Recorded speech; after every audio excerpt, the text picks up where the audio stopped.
Assalamualaikum warahmatullahi wabarakatuh. Perkenalkan, nama saya Nur Hikmah Handayani, ingin menyimpulkan materi mengenai konstitusi di Indonesia. Konstitusi merupakan segala ketentuan dan aturan dasar mengenai ketatanegaraan. Berdirinya sebuah negara tidak lepas dari adanya konstitusi yang mendasarinya. Konstitusi dapat berupa hukum dasar tertulis yang lazim disebut undang-undang dasar dan dapat pula tidak tertulis.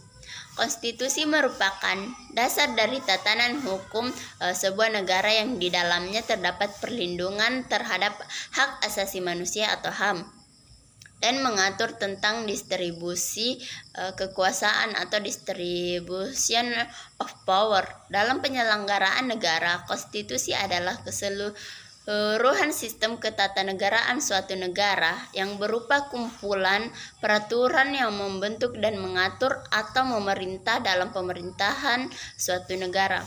Kata konstitusi berasal dari bahasa Prancis yaitu constituer yang berarti membentuk negara atau menyusun atau menyatakan suatu negara.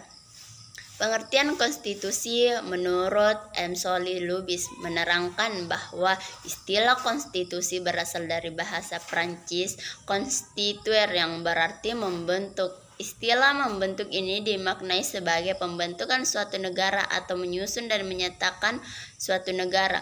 Dan Wirjono Projodikoro juga mengemukakan pendapat yang serupa. Menurutnya, pengertian konstitusi yang berarti pembentukan dan yang dibentuk ialah negara, bermakna bahwa konstitusi mengandung permulaan dari segala peraturan mengenai suatu negara.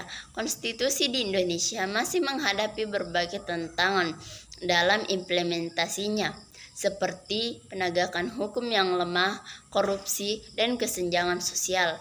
Namun, dinamika perkembangan konstitusi menunjukkan bahwa bangsa Indonesia terus berusaha untuk menyempurnakan konstitusi dan menjadikannya sebagai alat yang efektif untuk mewujudkan cita-cita kemerdekaan.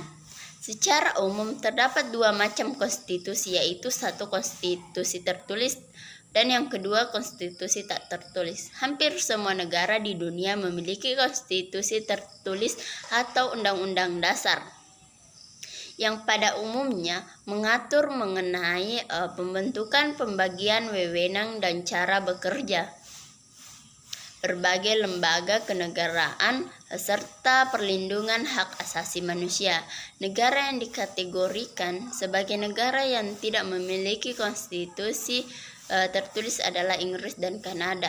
Di kedua negara ini, aturan dasar terhadap semua lembaga-lembaga kenegaraan dan semua hak asasi manusia terdapat pada adat kebiasaan dan juga tersebar di berbagai dokumen baik dokumen yang relatif baru maupun yang sudah sangat tua seperti Magna Carta yang berasal dari tahun 1215 yang membuat jaminan hak-hak asasi manusia rakyat Inggris.